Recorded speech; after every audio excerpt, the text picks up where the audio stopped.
अस्सलामु अलैकुम वरहमतुल्लाहि वबरकातुहु।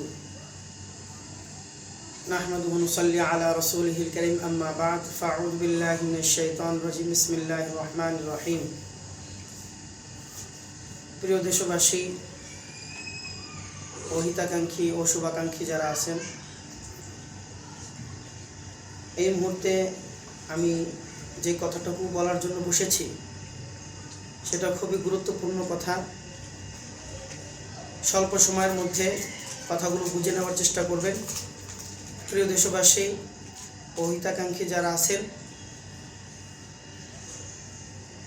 আজকে একটা অনাকাঙ্ক্ষিত একটি ঘটনা ঘটে গিয়েছে।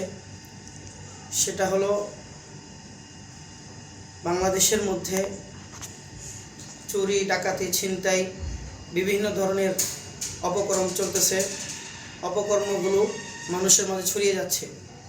তারই মধ্যে একটি অপকর্ম হলো মানুষকে ধোঁকাবাজি করে টাকা আদায় করে নেওয়া।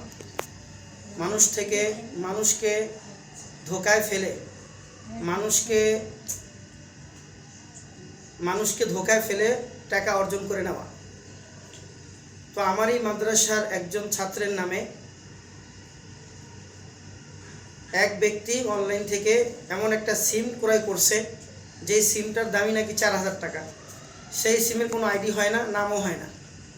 সেই সিম থেকে কল দিয়ে আমার ছাত্রের গার্জেনকে বলছে নাকি যে আপনার ছেলে মাদক ব্যবসা করে, নেশা করে, বিভিন্ন ধরনের অজুহাত দেখিয়ে তার গার্জেনকে পেরেশান করে তার থেকে টাকা দাবি করছে, প্রায় 5 লাখ টাকার মতো।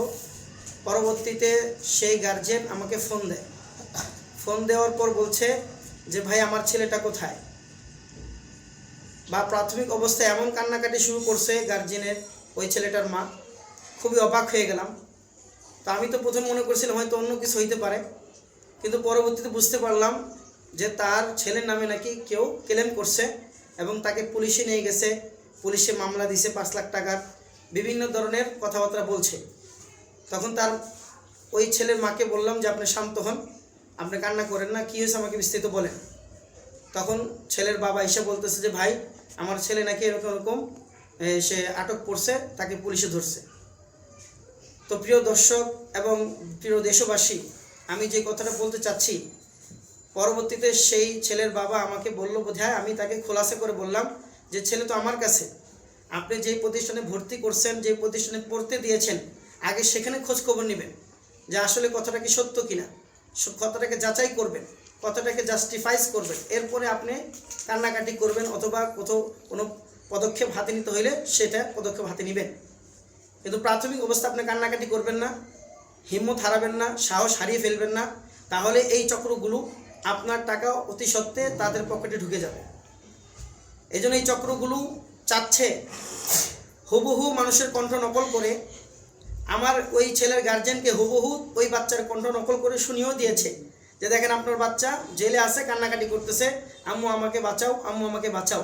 এই ধরনের কণ্ঠ নকল করে সেই চক্রগুলো তার গার্জেনের কাছে ছেড়ে দিচ্ছে। এই জন্য বাংলাদেশের মধ্যে এরকম চক্র বের হয়েছে যে তারা অনলাইনের মাধ্যমে অথবা বিভিন্ন ধরনের যেই সিমগুলো আইডি থাকে না, সেই সিমের নাম্বারগুলোতে তারা ফোন দিয়ে প্রত্যেকটা মানুষের তার আচার ব্যবহার কীভাবে, কে কীরকম হয়, সে কোথায় পড়াশোনা করে, তা কতটুকু লম্বা, কতটুকু কথাবার্তা বলতে পারে, গলার কণ্ঠ কেমন, সবগুলো নকল করে তারা তাদের গার্জেনকে টার্গেট করে।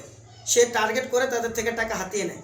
এই জন্য প্রিয় দেশবাসী এবং হিতাকাঙ্ক্ষী ও শুভাকাঙ্ক্ষী যারা আছেন, আমি এই মেসেজের মাধ্যমে, এই আলোচনার মাধ্যমে আপনাদেরকে সতর্ক করছি যে আপনাদের যেই বাচ্চাগুলো বা আপনাদের সন্তানগুলো যেই প্রতিষ্ঠানে আপনারা ভর্তি করছেন, যদি এরকম কোনো কল আসে, মহিলা মাদ্রাসা হোক, ছেলে মাদ্রাসা হোক, এমন কোনো কল যদি আপনাদের কাছে আসে যে আপনার ছেলে এরকম আটক হয়েছে, পুলিশে ধরছে বা তাদেরকে গ্রেফতার করছে, আপনার 5 লাখ টাকার মামলা হয়েছে বা 10 লাখ টাকার হয়েছে, পরবর্তীতে তারা 20,000 টাকা, 30,000 টাকা, 40,000 টাকা, 50,000 টাকা নিচে নেমে আসে যে আপনি আমাদেরকে এই টাকা দিয়ে দেন, আমরা বাচ্চা ছেড়ে দিব। এরকমভাবে তারা এই পায়তারা করে, চক্রান্ত করে, তারা ধোঁকাবাজি করে আপনাদের থেকে, আমাদের থেকে টাকা হাতিয়ে নেয়। এই জন্য আপনারা সতর্ক থাকবেন প্রিয় দেশবাসী এবং হিতাকাঙ্ক্ষী শুভাকাঙ্ক্ষী যারা আছেন, প্রত্যেকেই ভিডিও দেখবেন এবং বেশি বেশি করে শেয়ার করে দেবেন, সাবস্ক্রাইব করবেন যাতে আমাদের এই আলোচনাগুলো আপনি শুনতে পারেন। নতুন নতুন আপডেটগুলো আপনারা দেখতে পারেন। এই জন্য আমরা প্রত্যেকটা দেশবাসীকে সতর্ক করব, প্রত্যেকটা শুভাকাঙ্ক্ষী, হিতাকাঙ্ক্ষী এবং প্রিয়জন, আপনজন, আমাদের পুরো দূরবর্তী কাছে নিকটে যারা আছেন প্রত্যেককে এই ভিডিও দেখার জন্য সুযোগ করে দিবেন এবং সতর্ক করে দিবেন। আসসালামু আলাইকুম ওয়া রাহমাতুল্লাহি ওয়া বারাকাতুহু।